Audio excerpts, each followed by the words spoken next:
Vanessa threw Look the at vase this! against the wall. It You think I'm shattered gonna into let you get 1,000 away with pieces, this? just like her engagement. Ugh. I won't do it, she screamed, her face red with panic. Have you seen the reports, Mom? Kang Ji-Hoon isn't just crippled from the accident. They say half his face was burned off. He's a monster, a vegetable. Standing in the corner of the room, holding a broom to sweep up Vanessa's mess, was Nia. Nia was the stepdaughter, the one who worked 3 jobs to pay for her stepmother's gambling debts, the one who wore Vanessa's old clothes. Nia, the stepmother barked, you do it. Nia froze. Do what? Marry him, Vanessa sneered, wiping her tears.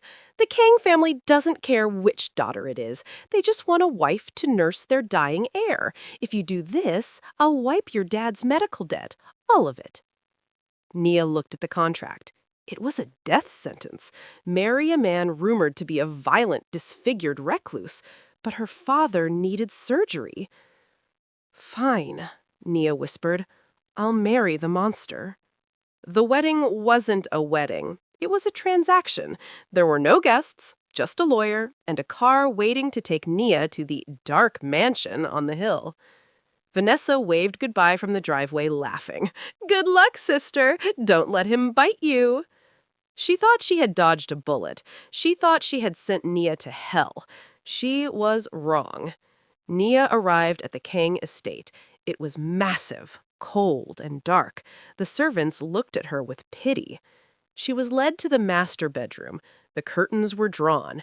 In the center of the room was a massive bed, and lying in it was a figure covered in bandages.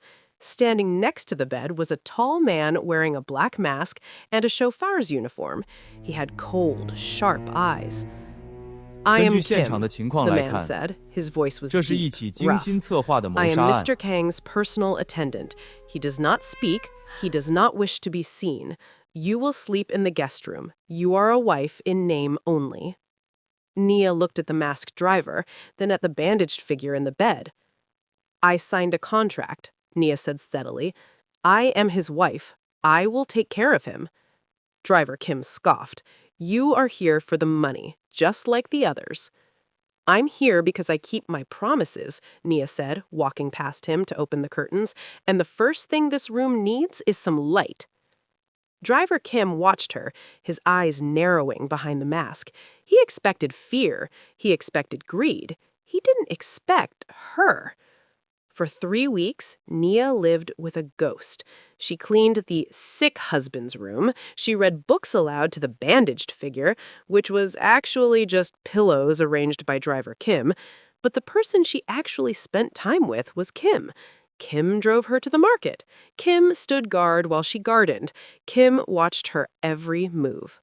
One rainy afternoon, the car broke down on the way back from the grocery store. I can fix it, Nia said, hiking up her expensive dress. Stay in the car, madam, Kim ordered. Don't be ridiculous, Kim. I worked in a garage for 2 years. She got out in the rain. She didn't complain about her hair. She didn't whine about the mud. She popped the hood, twisted a valve, and the engine roared to life. She turned to Kim, wiping grease on her cheek, smiling. See? Teamwork. Kim stared at her. Rain dripped from his mask. For a moment, he wanted to rip it off. Why do you stay? Kim asked suddenly. Vanessa is partying in Gangnam. You are here, wiping the brow of a man who might never wake up. Why? Nia looked out at the rain. Because everyone gave up on him. My stepsister, the world, they all threw him away because he wasn't perfect anymore. I know what it feels like to be thrown away. She looked Kim in the eye. He deserves someone who stays. That night, inside the master bedroom, the driver took off his mask.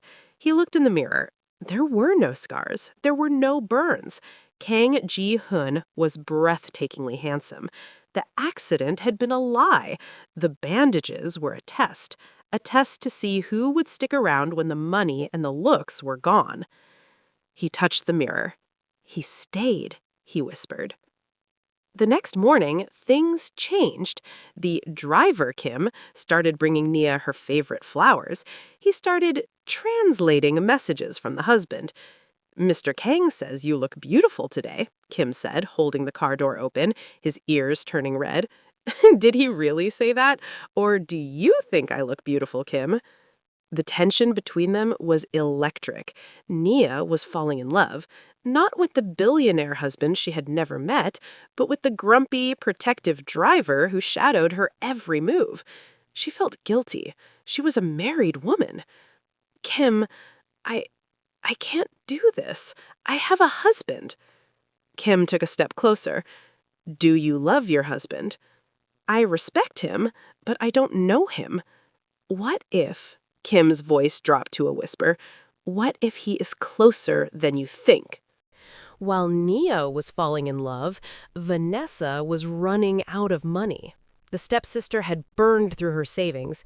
She heard rumors that the Kang estate was being renovated, that stock prices were up, that the vegetable husband might actually be recovering.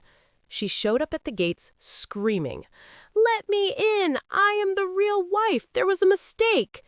Nia walked out to the gate. She looked different. She was wearing tailored silk. She held her head high. "What do you want, Vanessa?" "I want my husband back," Vanessa shrieked. "You were just a placeholder. I heard he's getting better. That money belongs to me." Vanessa tried to push past the guards. Suddenly, driver Kim stepped in front of Nia. He didn't look like a servant today. He stood like a king. "Do not touch her," Kim growled. Vanessa laughed. "Move, help, or I'll have you fired when I take over this house." She looked at Nia. "Give me the ring, Nia. You're nothing. You're a maid who got lucky." Nia looked at the ring on her finger. Then she looked at Vanessa. "I nursed him when you ran," Nia said calmly. "I stayed in the dark when you wanted the spotlight. You didn't want the beast, Vanessa, so you don't get the kingdom." "He's a cripple," Vanessa spat. "You're sleeping with a corpse." "Actually," a deep voice boomed from the doorway behind them, "I'm feeling much better." Vanessa froze. Nia froze. Walking out of the front door was not the bandaged figure. It was a man in a pristine gray suit. He was tall, he was powerful, and he had the exact same eyes as driver Kim. But he wasn't wearing a mask. It was Ji-Hoon, the billionaire god. He walked past Vanessa as if she were trash on the sidewalk. He walked straight to Nia. "Ji-Hoon?" Nia whispered, confused. She looked at the driver, but the driver was gone. Ji-Hoon took Nia's hand. He kissed her knuckles. "Hello, wife." Vanessa's jaw hit the floor. You're hot. You're not a vegetable." "No," Ji-Hoon said coldly, turning to Vanessa. "I was just asleep, waiting for the right person to wake me up. And it wasn't you." He snapped his fingers. Security guards surrounded Vanessa. "Throw this trespasser out and ensure she never works in this city again." "No! Wait! Nia, help me! We're sisters!" Vanessa screamed as she was dragged away. Nia didn't look back. She was staring at her husband. You're Kim." The silence in the living room was heavy. "You lied to me," Nia said, her voice shaking. "For months. You watched me clean your room. You watched me cry. You tested me." Ji-Hoon took off his suit jacket. He looked ashamed. "I had to know. Everyone I have ever met loved the title, not the man. I needed to know if you were real." "And?" Nia crossed her arms. "And you are the most real thing in my life." He took a step forward. "When the car broke down in the rain, I fell in love with you. When you defended me to your sister, I worshipped you." "I fell in love with a driver," Nia said, tears in her eyes, "not a CEO." "I am both. I am the man who protects you, I am the man who fixes the engine, and I am the man who wants to give you the world." He reached into his pocket and pulled out a new ring. This one was huge, a yellow diamond. "The contract is void. You are free to go. I paid your father's medical bills. You owe me nothing." He held out the ring. "But if you stay as my partner, my equal, my love, not a nurse, not a replacement. Nia looked at the ring, looked at the man who had driven her around, who had listened to her, who had protected her even when he was wearing a mask. She took the ring. "You're going to have to do your own driving from now on," she smiled through her tears. Ji-Hoon smiled, the first genuine smile the staff had seen in years. He pulled her into a kiss that felt like rain after a drought. Vanessa ended up working at a convenience store, watching the news on a small TV behind the counter. The headline flashed: "Billionaire Kang Ji-Hoon reveals his mystery wife at the Grand Gala." On the screen, Nia looked like a queen, wearing diamonds, holding Ji-Hoon's hand. They were laughing. Vanessa turned off the TV, bitter and alone. She had chased the gold and lost the diamond. Nia didn't just survive the wolf's den, she tamed the wolf, and together they ran the world. And that is what happens when you judge a book by its cover. Do you think Nia should have forgiven him for the lie, or was the test necessary? Let me know in the comments, team forgive or team leave. And wait, if you liked this story, you will love the next one.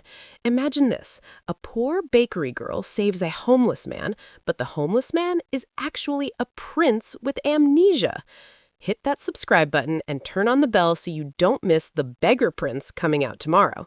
Thanks for watching Afro-Korean Tales. Stay romantic, stay dangerous.